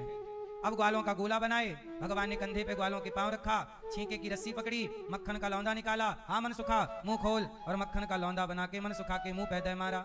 हाँ श्री रामा तू भी खोल, कैसा लगा? अरे बढ़िया मक्खन का स्वाद है, लाओ। सबको खिलाए के भगवान को। अच्छा घंटी नहीं बज रही है क्योंकि घंटी भी भगवान की पार्टी में आ गई, और जब घंटी नहीं बजी तो भगवान ने सबको खिलाए के सोचा थोड़ा मैं भी खाऊं, और जैसे ही भगवान खाने लग गए घंटी टन टन टन टन टन टन बज गई। भगवान बोले अभी तक तो नहीं बजी, सब खाए, अब काय को बज गई जब मैं खायो?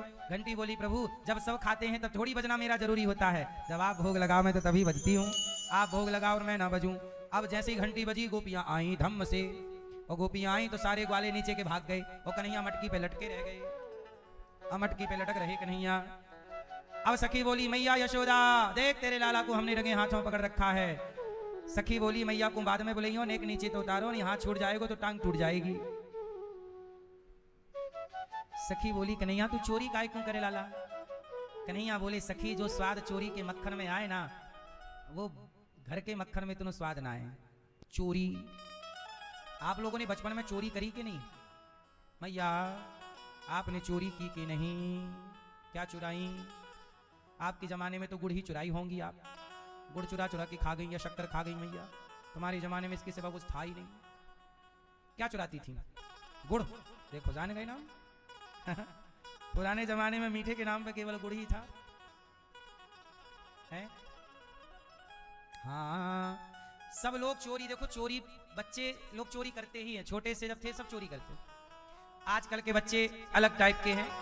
आजकल के बच्चों के लिए आज भी बच्चों को ना टॉफी वॉफी चोरी से खा जाते हैं, माँ के चोरी से।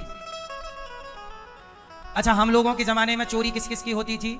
संक्रांति में बनते थे लड्डू। काय में बनते थे? जोर से। मकर संक्रांति लड्डू बने तो जो माँ ईमानदारी से दे वो तो अपने अलग हैं। एक लड्डू सवेरे और बाकी ये बस पता लग जाए कहां रखा है, वाह। बाकी सब चोरी से 3-4 अलग। और तीजा में गुझिया, सारी गुझिया ईमानदारी की 2-4 मिल जाए वो अलग, और बाकी गुझिया ए मैया गुझिया ना जानो तो बुझिया किसी से बूझा तब बूझा पता चली। बूझो तो जानो कि बूझो क्या है। गुजिया। और आम का सीजन आए तो आम चुरा के ले आए किसी के भी। सिंघाड़े का सीजन आए तो तालाब में कूद जाएं और अंदर घुस के सिंघाड़े खा लें। तो खाने पीने की चीजें बच्चे चोरी करते हैं, हमने भी की। आप में से कितने लोगों ने चोरी की बचपन में खाने पीने की चीजें? सबने। तो भगवान कृष्ण भी मक्खन चुरा रहे हैं, क्यों? क्योंकि भगवान बाल लीला, मनुष्य बनकर आए हैं ना, तो मनुष्य की लीला कर रहे हैं, और मनुष्य का स्वभाव है बचपन में चोरी करना। अब जैसे बच्चों को मौका मिल जाए तो मिट्टी खा लेते हैं। आप किसी खेत में बच्चे को ले जाके बिठाल दो, वो अपने आप मिट्टी खा लेगा। कोई भी बच्चा हो, धरती में कहीं का भी बच्चा हो, मिट्टी में बैठेगा, मिट्टी जरूर खाएगा। बात सही है गलत है? बोलो हाँ। ये स्वभाव है, नेचुरल है। आजकल के बच्चों को नहीं मिलती मिट्टी, अलग विषय है, परंतु ऐसी भगवान ने भी मिट्टी खाई। भगवान ने मिट्टी खाई, मक्खन चोरी की। ये क्या है? ये मनुष्य की लीला है, बाल लीला। हाँ, कभी माखन चुरा लिया, कभी मिट्टी खा लिया। ओ कान्हा रे कैसा गजब किया मेरे कान्हा, कैसा गजब किया। अब भगवान मिट्टी खाई, मैया ने कहा मुंह खोल। ना हम भक्षितवानंब सर्वे मिथ्याभिशंसिना। मैया मैंने कोई मिट्टी ना खाई, ना हम नहीं भक्षितवा, मैंने कोई मिट्टी नहीं खाई, भक्षण नहीं किया। सर्वे मिथ्या, ये सब झूठ कह रहे हैं। यदि विश्वास नहीं है तो समक्षम मेरा मुख समक्षम पश्य में मुखम, मेरा मुंह आपके समक्ष है। खोल दिया मुंह भगवान ने, मैया देख लो। और जैसे ही मुंह पे मैया की नजरें गईं तो मुंह पे मिट्टी तो नजर ना आई, पूरा ब्रह्मांड नजर आ गया। ब्रह्मांड निकाया निर्मित माया, राम राम प्रति वेद कहें। भगवान के मुख में क्या नजर आया? ब्रह्मांड निकाया निर्मित माया, रोम रोम प्रतिवेद कहें। पूरा ब्रह्मांड, पूरा संसार, अतल वितल सुतल तलातल रसातल, महातल पाताल, महातल पाताल, भूरलोक भुवरलोक सत्यलोक, भूर्भुवस्व महरलोक जनलोक सत्यलोक, पूरा सब कुछ, 7 लोक नीचे 7 ऊपर के 14 लोक नजर आए। सब कुछ मैया ने देखा। मैया को लगा मेरो छोरा है कि भगवान है, तुरंत भगवान ने मुंह बंद कर लिया। मैया भगवान मान लेगी तो बड़ा नुकसान हो जाएगा। भगवान ने अपनी लीलाओं को छिपा करके रखा है। भगवान ने अपनी लीलाओं को कैसे रखा है? छिपा के, छपा के नहीं, छिपा के। कैसे रखा है? छिपा के, कोई जान ना जाए, ऐसी लीला कर रहे हैं। मैया को डाउट होगा कि ये कोई भगवान है, तुरंत भुला दिया सब। कैसा चक्कर चलाया रे श्याम तेरी उंगली ने, कैसा चक्कर चलाया रे श्याम तेरी उंगली ने। उंगली घुमाई, सब मैया माया सब भूल गई मैया। अब मैया, अच्छा भगवान ये क्यों नहीं बताना चाहते कि मैं भगवान हूं? क्योंकि मैया को ये पता चल जाता कि कृष्ण भगवान है तो मैया का जो प्रेम है, वात्सल्य है पुत्र के प्रति, वो खत्म हो जाता। फिर ये भाव आ जाता कि तो भगवान है, इनको भगवान की तरह रखो। अभी तो वो थप्पड़ भी मार देती है, और पता चल जाएगा कि भगवान थोड़ी थप्पड़ मारेगी। तो वो जो प्रेम मिलना चाहिए एक पुत्र को माँ का, उससे भगवान वंचित हो जाएंगे। इसलिए भगवान छिपा के रखते हैं अपनी लीला को, क्योंकि देखो भगवान भी प्रेम चाहते हैं। भगवान भी वैकुंठ में बैठे बैठे थक जाते हैं, इसलिए मैया के थप्पड़ खाने, मैया की डांट सुनने यहाँ धरती पे आकर लीला करते हैं। वो भी प्रेम के भूखे हैं, हाँ भाव के भूखे हैं भगवान, प्रेम के भूखे हैं भगवान। अब भगवान ने राजा परीक्षित, एक दिन क्या हुआ कि मैया अपना दूध पिला रही हैं, कन्हैया को दूध पी रहे हैं प्रभु। परीक्षित जी ने कहा गुरुदेव ये मैया कितनी भाग्यशाली है ना, पूतना यशोदा मैया, कि भगवान को दूध पिला रही। जगत का पेट भगवान भरते हैं और भगवान का पेट कौन भर रहा है? मैया। मैया कितनी भाग्यशाली होगी कि जगत के पालनहार की मां बनने का यशोदा को सौभाग्य मिला, है ना? क्या भाग्य होंगे। हाँ तूने कौन सा पुण्य किए मैया, ए मैया तूने कौन सा पुण्य किया है जो जगत के पालनहार की माता बनने का तुझे सौभाग्य मिला। अब मैया, सुखदेव जी, परीक्षित जी ने कहा ये मैया यशोदा ने कौन सा पुण्य किया। तब सुखदेव जी भगवान ने मैया के पुण्य का वर्णन किया। ये मैया पिछले जन्म में एक लकड़ी बेचती थी जंगल से ला ला करके, और खूब संतों की सेवा। देखना सबको भगवान जिन जिन को मिले सब लोगों ने सेवा की, इसलिए भगवान मिले। संतों की सेवा की बड़ी महिमा है। अच्छा बताओ भगवान का कौन है? जैसे आप कहते हो ये बेटा मेरा है, ऐसे भगवान किसको कहते होंगे मेरा कौन? बोलो मेरा। भगवान का कौन? जोर से, जोर से। भगवान का कौन? ए मैया कहो। भगवान के कौन? भगवान के हैं भक्त। भगवान का कौन? भक्त। तो भगवान का कौन? भक्त। तो भगवान भी तो कहते होंगे ना ये मेरा भक्त है। और भगवान के भक्त साधु संत हैं, और साधु संत बेचारे कमाते नहीं हैं, दिन भर सीताराम राधे श्याम श्रीमन्नारायण दिन भर। अच्छा संत लोग क्या करते हैं? आपके द्वार पे जाते हैं, भिक्षा मांग के खा लेते हैं और दिन भर भजन करते हैं श्रीमन्नारायण श्रीमन्नारायण। तो संत लोग दिन भर क्या जपते हैं? प्रभु का नाम। तो भगवान के भक्त कौन? ऐसे संत जिनका भगवान के सिवा कोई नहीं। अब ये बताओ तो ये भगवान कहां बसते हैं? इन संतों के भीतर। इसलिए जब आप संतों की सेवा करते हैं तब भगवान कहते हैं कि आपने मेरे भक्तों की सेवा की। भगवान फिर आपको सब कुछ देने को तैयार हो जाते। लो क्या लोगे? आपने मेरे भक्तों की सेवा लो। इसलिए भगवान सबसे अधिक खुश कब होते हैं? भक्तों की सेवा से। किसकी सेवा? इसलिए भगवान को पाना है तो मैया यशोदा पिछले जन्म में क्या करती थी? जंगल से लकड़ी लाना, बाजार में बेचना, जो पैसा मिलना उससे संतों का भोजन बनाना, और बड़े सम्मान से संतों को, संत महाराज आओ, संत जी भक्त जी आओ, आओ खाओ, प्रेम से बिठाकर भोजन कराती। और संतों का जूठन जो बच जाता वो मैया यशोदा खाती, और बाकी हर समय प्रभु का स्मरण करती। श्रीमन्नारायण श्रीमन्नारायण श्रीमन्नारायण प्रभु का स्मरण करती। यही दिनचर्या है। आप लोग भी जीते हैं, आप लोग कमाते भी तो हैं, आप लोग कमाते हो, आप लोग अपने लिए कमा कमा के रख रहे हैं। इसलिए हम कहते हैं जीवन का मजा लेना है, जीवन का सुख लेना है तो ज्यादा हाय हाय मत करो। बच्चों देखो जितना ईश्वर दे रहे हैं ले लो, आप मेहनत करिए, कामयाब बनिए, जितना ईश्वर दे रहे हैं ठीक है, पर ज्यादा हाय नहीं। बच्चों के लिए आप लोग परेशान हैं, बच्चों के लिए कमाना है, बच्चों को संस्कार दो, पैसे नहीं। अच्छा आजकल बच्चों को आप पैसे दे देते हो, संस्कार नहीं देते, तो आपके बच्चे आपसे पैसा लेकर आपको पानी देने से मना कर देते हैं, बुढ़ापे में आपको रोटी देने से मना कर देते हैं। ये स्थिति क्यों आ गई? क्योंकि आपने पैसे दिए, संस्कार दिए ही नहीं। क्या जरूरी है बताओ? पैसा बड़ी चीज है कि संस्कार?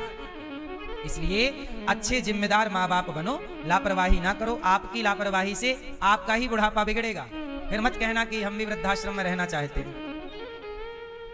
यदि आपने संस्कार नहीं दिया फिर आपको रोना पड़ेगा। सही है गलत है? फिर इसलिए सेवा क्या करेंगे? माँ बाप की। संस्कार बच्चों को दीजिए। संस्कार क्या है? इसलिए बच्चों को बचपन से रोटी देने वाला बनाओ। अच्छा आपने बच्चों को पढ़ा दिया ABCD, आपने बच्चों को सब विषय पढ़ा दिए, सच बताओ आपने अपने बच्चों के हाथ से किसी साधु को रोटी दिलाना सिखाया है? जब आपका बच्चा रोटी देना सीखा ही नहीं तो वो आपको भी रोटी क्यों देगा? रोटी तब देता ना जब रोटी देना सीखता। ये भी तो एक गुण है। ये भी क्या है? जोर से। आज मैं अन्य क्षेत्र में सब भोजन बांट रहा था भक्तों की रसोई में, तो मेरे भक्त लोग भोजन, जैसे आप लोगों ने आज का भोजन कराया, तो एक मैया ने भोजन मेरे बगल में खड़े होकर के वो भी दाल बांट रही थी। दाल। तो वो क्या करती, करछुली लेती और करछुली लेकर के भर जाए करछुली तो आधा गिरा देती दाल, यहीं पे आज की घटना। और फिर थाली में डालती और डालते डालते भी आधी बचा लेती। तो थाली में देने इतनी सी देती। मैंने कहा मैया तुम इतना सा क्यों दे रही हो, करछुली भर के दो तब ना वो एक थाली 2 रोटी और चावल खा पाएगा, 4 रोटी पेट भरेगा, भर के दो। क्यों? क्योंकि देना सीखा ही नहीं। अब ना सीख रहे हो आप लोग देना। सच बताएं, देना भी लोग नहीं जानते। गौरी गोपाल में 24 घंटे भोजन चलता है। सोचो आपके घर में 4 मेहमान एक्स्ट्रा आ जाते हैं तो सिर चढ़ जाता है नहीं? आलू टमाटर की व्यवस्था बिगड़ जाती है कि नहीं? हाँ या ना? फिर गौरी गोपाल में सदा कभी भी आओ भरपेट भोजन। क्या है ये? सेवा है। हमने बचपन से हमारी माँ ने देना सिखाया है।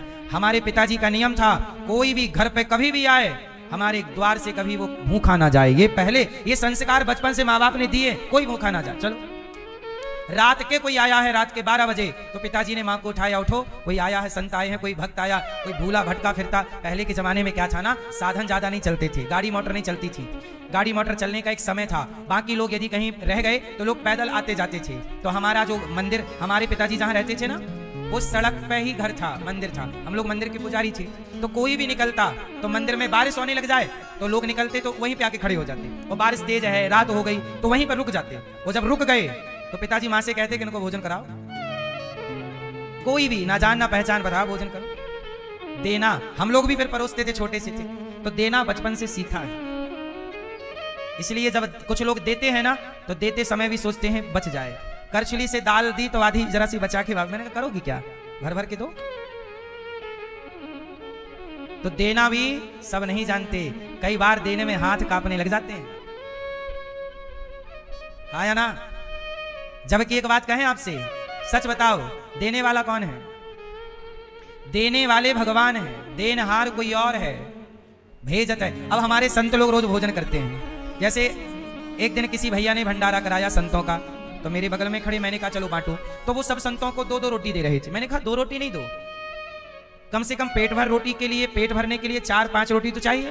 तो आप 5 रोटी दो और संत और मांगे तो और दो, है ना? इसलिए यहां आपने देखा होगा संतों को जब भोजन बंटता है ना, इतनी इतनी रोटी भी लेके जाते हैं संत लोग, इतनी रोटी। और हम लोग इतनी भी देते हैं क्योंकि उनके संतों के अगल बगल में और भी कोई बूढ़े संत रहते हैं, वो उनका भी लेकर जाते हैं संतों को। इसलिए आपने देखा होगा दास अनिरुद्ध जब भोजन बांटता है तो दोनों हाथ से रोटी, कई बार जल्दी जल्दी, इससे भी इससे रोटी देना बड़ी बात है ना मेरी माँ। इसलिए कहता हूं अपने बच्चों को बचपन से देने वाला बनाओ। जब आपके बच्चे देने वाले बनेंगे, रोटी देंगे, तो ईश्वर जो देता है उसे भगवान देते हैं, जो देगा नहीं ईश्वर क्यों देंगे? इसलिए संतों का भोजन, रसोई की सेवा आप भी करिएगा और आप भी अन्नदान दिल खोल कर करिए। कल हमारी एक मैया आई, कल, हाँ, उन्होंने कहा गुरुजी मैं सभी संतों को अलग से, मैं अपनी ओर से जो भी खर्च आएगा मैं दूंगी। मैं सभी संतों को देसी घी का शुद्ध हलवा और बढ़िया सब्जी और बढ़िया पूरी खिलाना चाहती हूँ। मैंने कहा मैया आप जैसे लोग भी हैं जो भाव से देना जानते हैं कि हाँ मैं दूंगी, खिलाओ जितना संत खाना चाहें, ये अन्नदान है। कभी जीवन में एक बार आप भी कहिए कि आओ संतों को हम भोजन कराते हैं, खाइए जितना खाना लीजिए। कभी तो दान करने से खुशी मिलती है ना? सारी जिंदगी ईश्वर ने हमें दिया है, दान दे दिया, रक्त बहाया, आपने संतों की सेवा की, माता मैं ऋणी हो गया, अगले जन्म में आपका दूध पीकर आपकी सेवा का मूल्य चुकाऊंगा। वही धरा यशोदा बनी और भगवान कृष्ण बच्चे बनकर, पुत्र बनकर गोद में खेल रहे हैं। तो बिना पुण्य के कुछ नहीं मिलता। अच्छा ये बताओ, कुत्ते से कहो कि पुण्य कर बेटा, कुत्ता पुण्य कर लेगा? बोलो। बंदर से कहो पुण्य कर लेगा? 84 लाख योनियों में सिर्फ आप हैं, हम हैं जो पुण्य कर सकते हैं, और कोई कर सकता तो बताओ? इसलिए ये मानव का शरीर केवल खुद का पेट भरने के लिए नहीं, कुत्ता खुद का पेट भरता है। अच्छा बंदर भी जो होता है ना, बंदरिया खुद का पेट भरती है, अपने बच्चे का पेट नहीं भरती। वो केवल बच्चे को दूध पिलाती है। यदि बंदरिया का बच्चा केला खाने लग जाए तो बंदरिया छीन लेती है, उसे खाने नहीं देती, उससे बस ये कहेगी तू दूध पीता रहे, बस कुछ भी डालोगे वो खुद खाएगी, बच्चे को नहीं खिलाएगी। आप बच्चे को देंगे भी तो बच्चे से छीन लेगी। ये बंदरिया है। सही है गलत है? लेकिन आप इंसान हैं, सिर्फ आप हैं कुछ जानवर ऐसे हैं जो बच्चों को खिलाते हैं, चिड़िया है, अन्य जानवर खिलाते हैं। तो कुछ जानवर ऐसे हैं जो बच्चों का भी ख्याल रखते हैं, लेकिन वो अपने बच्चों का रखते हैं। अब जैसे चिड़िया होती है ना, वो दूसरे के घोंसले में जाएगी और उसके बच्चे उठा के ले आएगी और अपने बच्चों को खिला देगी। बड़ा पक्षी छोटे पक्षी के बच्चे खा जाता है, पता है आपको? बड़ा पक्षी क्या करता है छोटे पक्षी के बच्चों को? देखो, अपने बच्चों को पाल रही है चिड़िया, पर दूसरे के बच्चों को मार देती है। तो ये जानवर हैं, पक्षी हैं, ये दूसरों का बुरा करके अपना भला करते हैं। एक इंसान को ईश्वर ने ये बुद्धि दी है कि तुम दूसरों का भला भी कर सकते हो, अपना भी भला करो, दूसरों का, बिना किसी का बुरा किए आप सबका भला करते रहिए। ये समझ केवल ईश्वर ने आपको दी है। आप सबको खिला पिला सकते हो, सही है कि गलत? इसलिए यशोदा मां को सेवा के बल पर भगवान पुत्र रूप में मिल गए। एक दिन क्या हुआ, मैया यशोदा ने देखा कि कन्हैया ने सारी मटकी तोड़ दी। भगवान को मैया ने ऊखल से बांधा, 2 अंगुल रस्सी कम पड़ गई। अहमता ममता, जब तक अहंकार नहीं मिटेगा भगवान बंधन में नहीं बंधेंगे। अच्छा, कुबेर के 2 बेटे थे, नाम था नलकूबर मणिग्रीव। एक दिन क्या हुआ कि नारद जी निकले तो ये दोनों नलकूबर मणिग्रीव एक सरोवर में नहा रहे थे, और वो भी निर्वस्त्र होकर, नग्न। जब नहा रहे थे तो नारद जी निकले। तो नारद जी को देखकर जो वहां अप्सराएं थी उन्होंने तो कपड़े पहन लिए, पर ये दोनों ठूंठ की तरह, वृक्ष की तरह खड़े रहे। तब नारद जी ने शाप दिया कि जाओ तुम वृक्ष हो जाओ। अब वो जब बाद में चरणों में गिरे, महाराज क्षमा कर दीजिए। तब भगवान ने कहा ठीक है जाओ। नारद जी ने कहा जाओ, क्षमा है, पर तुम वृक्ष बनोगे, पर तुम्हारा उद्धार भगवान करेंगे। तो नंद मैया सुन लो मेरी माँ, नंद बाबा के आंगन में 2 वृक्ष थे। दोनों के बीच से जब भगवान ऊखल लेकर निकले तो दोनों वृक्षों को बीच से जब निकले तो ठोकर मारी, दोनों धड़ाम से गिरे, और 2 पुरुष निकल के भगवान से कहने लग गए, वाणी गुणानुकचने श्रवणौ कथायां हस्तौ च कर्म सुमनस्तव पादयोर्न स्मृत्यां शिरस्तव निवास जगत प्रणामे दृष्टि सतां दर्शनेस्तु भवत्तनूनां। वाणी, चरणों में गिर पड़े दोनों वृक्ष। कहा प्रभु मेरी वाणी आपका गुणगान करती रहे, मेरे हाथ सदा आपकी और भक्तों की सेवा। नलकूबर मणिग्रीव का भगवान ने उद्धार किया। सुखिया मां पर कृपा की, और अघासुर क्या है, एक राक्षस को कंस ने भेजा। उस राक्षस का नाम था अघासुर। सांप बनकर आया, भगवान ने अघासुर का सांप बनकर आया, उस अघासुर का उद्धार कर दिया। एक दिन क्या हुआ, ब्रह्मा जी को भगवान पर संदेह हुआ। ब्रह्मा जी को लगा कि पता नहीं ये भगवान है कि नहीं, भगवान पर डाउट हुआ। सोचिएगा, भगवान को भी, ब्रह्मा जी को भी भगवान पर संदेह हो जाता है। किसको संदेह हो गया? ब्रह्मा जी को। एक बार ब्रह्मा जी भगवान श्री कृष्ण की परीक्षा लेने आए कि देखें कि ये भगवान है कि नहीं। तो परीक्षा लेने कैसे आए? उस समय भगवान बछड़े बछिया चराने गए थे जंगल अपने मित्रों के संग, और वहां जंगल में चरा रहे बछड़ा बछिया कि तभी ब्रह्मा जी आए और भगवान के बछड़ा बछिया लेके चले गए। क्या लेके चले गए? बछड़ा बछिया लेकर के चले गए, और ग्वाल वाल को भी लेकर के चले गए। अब भगवान देखे तो ना बछड़ा बछिया मिले ना ग्वाल वाल, ब्रह्मा जी ले गए, अपहरण कर लिया सबका। भगवान समझ गए कि ब्रह्मा जी देखना चाहते हैं कि मैं भगवान हूं या नहीं। तब भगवान ने क्या किया, स्वयं ग्वाल वाल बन गए और स्वयं बछड़ा बछिया बन गए, और भगवान ने अपनी लीला को चालू रखा। ब्रह्मा जी ने 1 वर्ष बाद देखा तो भगवान की वही लीला, वही ग्वाल वाल, वही बछड़े चराना, फिर घर जाना, वही लीला। अच्छा, भगवान ने क्या किया जानते हो? भगवान ही ग्वाला बन गए, भगवान ही बछड़ा बन गए, बछिया बन गए। हर रूप में कौन है? जोर से। इसलिए कहते हैं कोई नहीं जान सकता कि आपके रूप में कौन बैठा है। इसलिए कहता हूं सब रूपों में भगवान ही है। इसलिए किसी से घृणा, नफरत ना किया करो। हर रूप में ईश्वर की ही व्यापकता है।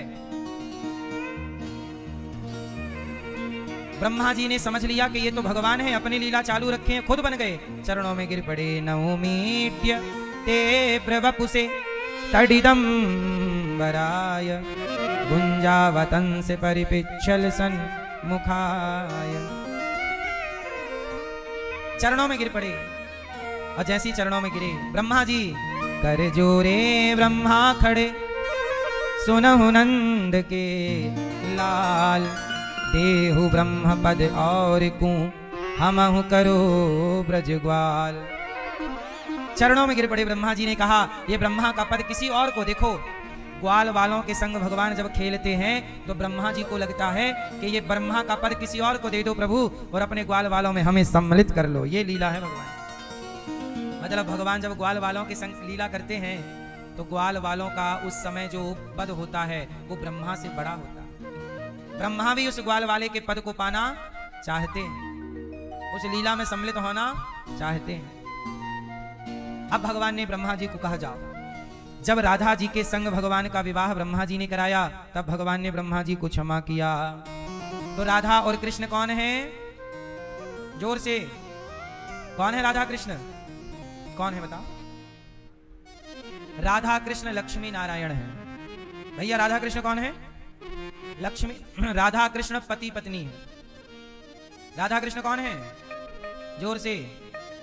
आजकल के लड़के कहते हैं ना लड़कियों को फंसाने के चक्कर में, तुम हमारी राधा हो जाओ। आजकल लोग ऐसा बताना चाहते हैं कि राधा कृष्ण की केवल प्रेमिका है। प्रेमिका नहीं है, पत्नी है। प्रेमिका तो है, पत्नी प्रेम करती ही है अपने पति से, तो प्रेम करने वाले को आप प्रेमिका कह सकते हैं, परंतु वो पत्नी है। राधा कृष्ण की कौन है? और रुक्मणी जी कौन है? वो भी पत्नी है। अब भगवान श्री कृष्ण ने ब्रह्मा जी को क्षमा कर दिया। एक बार क्या हुआ, धेनुकासुर को बलराम जी ने मारा, बलदाऊ भैया ने।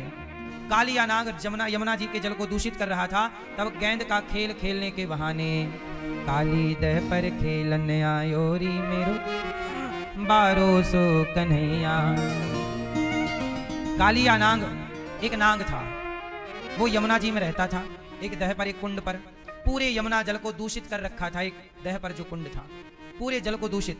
तब भगवान ने गेंद का बहाना बनाया और गेंद खेल खेल में काली दह पर गिरी और भगवान काली दह कूद गए। और जब कूदे तो कालिया नाग की पत्नियों ने कहा कि प्रभु आप कौन हो बालक? भगवान बोले मेरी गेंद आ गई है।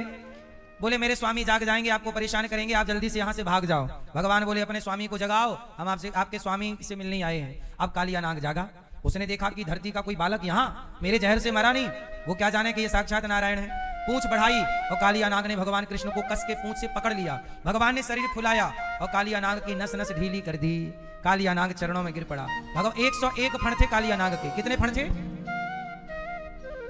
101 फण वाला कालिया नाग। भगवान ने उसके ऊपर नृत्य करना स्टार्ट कर दिया। तांडव गति मुंडन पर नाचत गिरधारी। नाच रहे हैं। कौन नाच रहा है? भगवान कृष्ण नाच रहे हैं कालिया नाग के खोपड़ी पर, मस्तिष्क में। कालिया नाग का अहंकार नष्ट किया। भगवान ने कहा जाओ अपने घर चले जाओ, प्रभु मैं जहां जाता हूं गरुण जी मार डालेंगे। भगवान बोले मेरे चरण चिन्ह तुम्हारे मस्तक पर है, अब कोई कुछ न बिगाड़े, जाओ। कालिया नाग चले गए और भगवान ने कालिया नाग के उस जहरीले जल से यमुना जी को मुक्त किया। सोचिए यमुना जी भगवान कृष्ण के जमाने में भी दूषित हो गई थी कालिया नाग से, आज भी दूषित हो गई हैं यमुना मैया, पर आज नालों से दूषित हैं। बड़े बड़े नाला मिलाए जा रहे हैं। क्या मिलाया जा रहा है? इसलिए नालों से यमुना जी दूषित हो रही हैं। सरकारों को चाहिए क्या कि वो नालों को मिलाने से पहले नाले को, पानी को फिल्टर करें, एसटीपी का इत्यादि प्रयोग करके जल को शुद्ध करके यमुना जी में डालें और बचे हुए कचरे की खाद निकालकर किसानों को बेच दें। सरकार का भंडार भी भरा रहेगा और नदियां भी शुद्ध रहेंगी। अब नदियां बड़ी अपवित्र हो गई हैं मैया, बड़ा कष्ट है।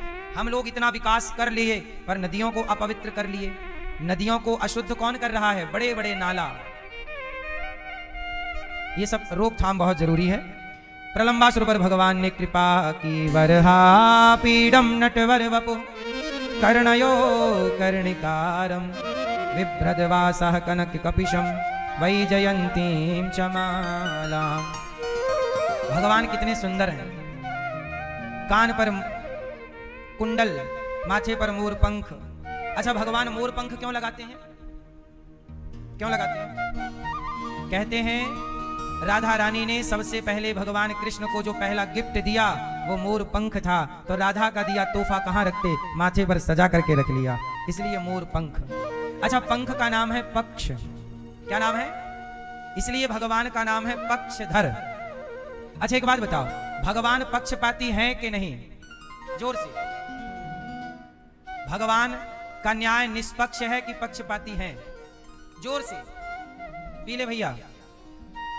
मैया क्या बोलती तू? भगवान का न्याय कैसा है? मैया, ओ पीछे वाली मैया, भगवान का न्याय कैसा है मेरी मां? पक्ष लेते हैं?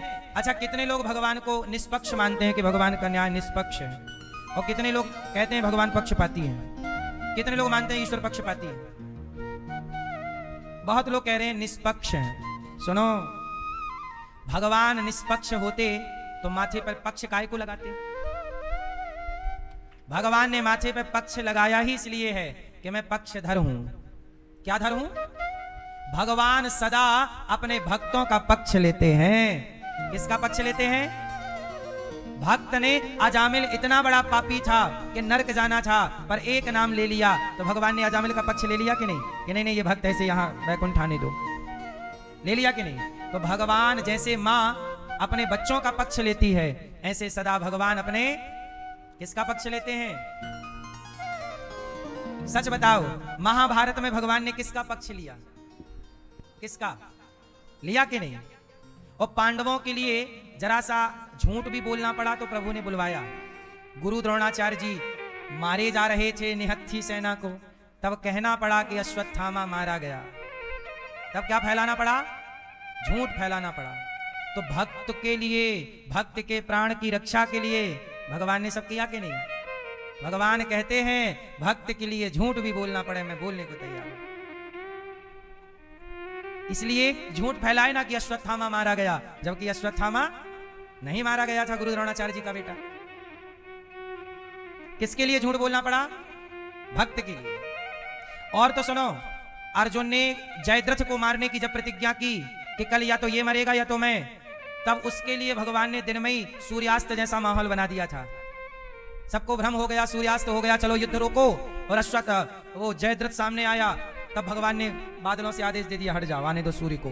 तब लगा कि नहीं सूर्यास्त नहीं हुआ, भ्रम हुआ, तब जयद्रथ को मारा था। तो भक्त के लिए भगवान दिन को रात कर दें और दिन को शाम कर दें, कुछ भी कर दें। ये भैया, टोपी वाले भैया, भगवान पक्षपाती है कि नहीं? किसका पक्ष लेते हैं? जोर से हैं? जोर से हैं?